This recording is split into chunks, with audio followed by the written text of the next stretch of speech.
आज का विषय है to have verb. Have verb को सेंटेंस में ऑक्सिलरी वर्ब के हिसाब से या मेन वर्ब के हिसाब से यूज़ किया जाता है। अभी चार्ट को देख लेते हैं।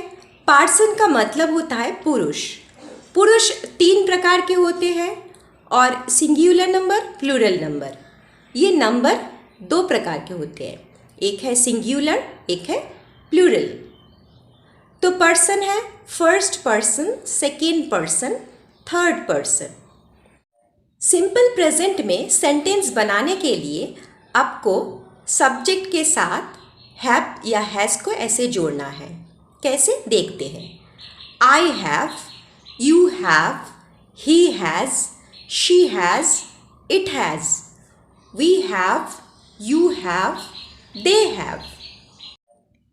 हैव वर्ब का पास्ट और पास्ट पार्टिसिपल फॉर्म होता है हैड और हैज़ का भी हैड होता है पास्ट में और पास्ट पार्टिसिपल में।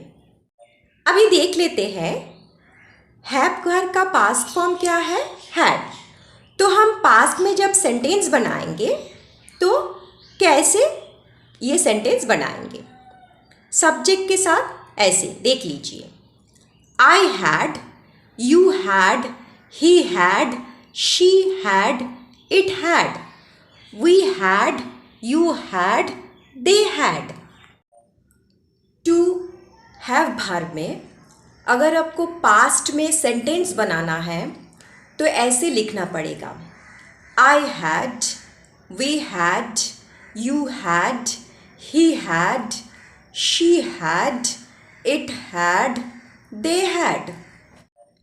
अभी देख लेते हैं हैव वर्ब का जो V1, V2, V3 है वो क्या क्या है। Have, had had, has, had had। अभी देखते हैं V4।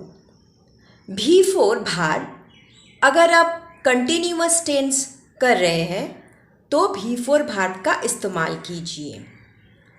V4 का मतलब होता है बेस वर्ब या मेन वर्ब के साथ ing फॉर्म जोड़ना।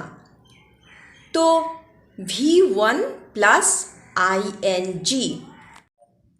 हैव वर्ब के साथ ing जोड़ने से आपको जो हैव के लास्ट में ई है उसको हटाना पड़ेगा। तो हैविंग लिखने के लिए आपको ऐसा लिखना पड़ेगा। देखिए ई लिख के मैंने क्रॉस दे दिया, इसका मतलब ई आपको इधर नहीं लिखना पड़ेगा। अभी अब पता तो चल गया कैसे सब्जेक्ट के साथ हैव, हैज़ या हैड को लिखना है, मगर मीनिंग क्या होने से आपको ये लिखना पड़ेगा ये तो आप नहीं जानते हैं। चलिए ये बता देते हैं। अभी हैव या हैज़ को सिंपल प्रेजेंट में आपको यूज़ करना है, हैड को सिंपल पास्ट में आपको यूज़ करना पड़ेगा। मीनिंग चलिए बता देते हैं। अधिकार में होने से आपको हैव या हैज़ पर्सन के हिसाब से इस्तेमाल करना है और यही अधिकार के हिसाब से जो पहले था उसमें ही आपको पर्सन के हिसाब से हैड का इस्तेमाल करना है। सिंपल प्रेजेंट टेंस में अगर आप थर्ड पर्सन सिंगुलर नंबर के साथ सेंटेंस फ्रेम कर रहे हैं या सेंटेंस बना रहे हैं तो सतर्क रहिएगा। सिंगुलर नंबर थर्ड पर्सन होने से इसके साथ हैज़ जोड़ना पड़ता है, हैव नहीं होता है। तो कोई भी नाम हो सिंगल में उसमें भी हैज़ उसके साथ ऐड कीजिए। अगर 2 नाम एक संग है एंड जोड़ के बीच में तो दे हैव का जैसे फॉर्म होता है उसमें आप हैव लगाइए, उसमें हैज़ नहीं होता, क्योंकि only singular number third person में ही हैज़ का इस्तेमाल होता है। प्लूरल हो जाने से चाहे वो 2 नाम हो बीच में एक एंड लगाए, जैसे रिया एंड प्रिया, ठीक है, तो 2 हो जा रहा है तो ये प्लूरल नंबर हो जा रहा है, उसमें हैव लिखिए। Be careful. सिंपल पास्ट में कोई भी चिंता नहीं, सभी सब्जेक्ट के साथ हैड ही लिखना पड़ेगा आपको। इसके ऊपर नेगेटिव सेंटेंस बनाना चाहते हैं तो नेगेटिव सेंटेंस ऐसे बनेगा, I don't have, we don't have, you don't have, they don't have, ऐसे बनेगा। ठीक है, मगर इधर मैं ये एक्सप्लेन करूँगी तो वीडियो लॉन्ग वीडियो बन जाएगा, इसी वजह से मैं इधर एक्सप्लेन नहीं करूँगी।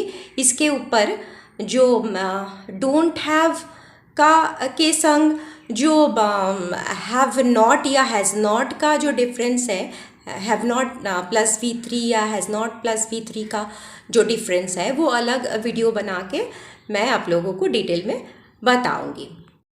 हैव के साथ V3 का इस्तेमाल और ओनली हैव का इस्तेमाल, इसका डिफरेंस क्या है देख लीजिए। हैव के साथ जब V3 का इस्तेमाल करेंगे तो इसका मतलब हो जाता है, देखिए फर्स्ट सेंटेंस में हैव ऑक्सिलरी वर्ब में है और ये जो फिनिश्ड है वो मेन वर्ब का V3 फॉर्म है। मगर देखिए सब्जेक्ट के बाद एकदम सब्जेक्ट के पास में ही हैव है, इसका मतलब इधर हैव मेन वर्ब है।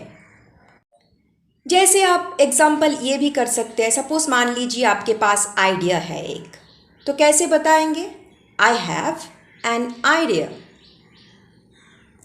नेगेटिव सेंटेंस लिखने के लिए आपको ऐसा लिखना पड़ेगा, I don't have, we don't have, you don't have, they don't have. देखिए आप डू नॉट हैव भी लिख सकते हैं, कोई प्रॉब्लम नहीं, ये मैंने जोड़कर लिख दिया, ये कंट्रैक्शन फॉर्म है तो आप अलग करके भी लिख सकते हैं, डू नॉट भी लिख सकते हैं, डोंट भी लिख सकते हैं, ऐसा कोई प्रॉब्लम नहीं है इससे। देन थर्ड पर्सन में कैसा होता है, ही डजंट या does not have, she doesn't या does not have, it doesn't have या डज नॉट हैव। तो फिर से बोल रही हूँ, he does not have, she does not have, it does not have. Meaning क्या, वही कि आपके पास कुछ नहीं है या उनके पास कुछ नहीं है, ये बोलने के लिए आपको नेगेटिव सेंटेंस ऐसे लिखना पड़ेगा।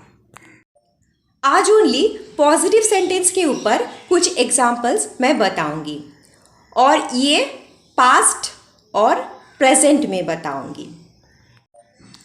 तो हैव या हैज़ बताइए जो आपके पास अभी है और हैड बताइए आपके पास जो था।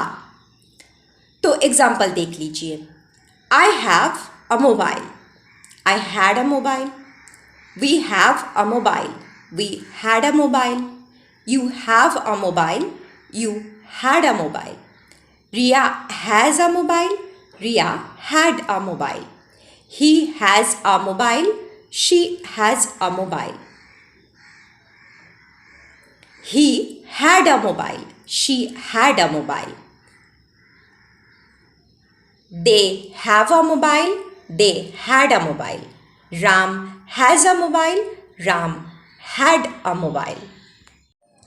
और ईट का जब आप इस्तेमाल करेंगे, जो IT ईट है, ईट के साथ हैज़ इस्तेमाल कीजिए प्रेजेंट टेंस में और पास्ट टेंस में तो इसका हैड हो जाता है। तो आप नॉन लिविंग कोई वस्तु बताने के लिए ईट का इस्तेमाल कर सकते हैं। तो सिंपल प्रेजेंट के लिए हैव या हैज़ का इस्तेमाल कीजिए और सिंपल पास्ट के लिए हैड का इस्तेमाल कीजिए। Thank you.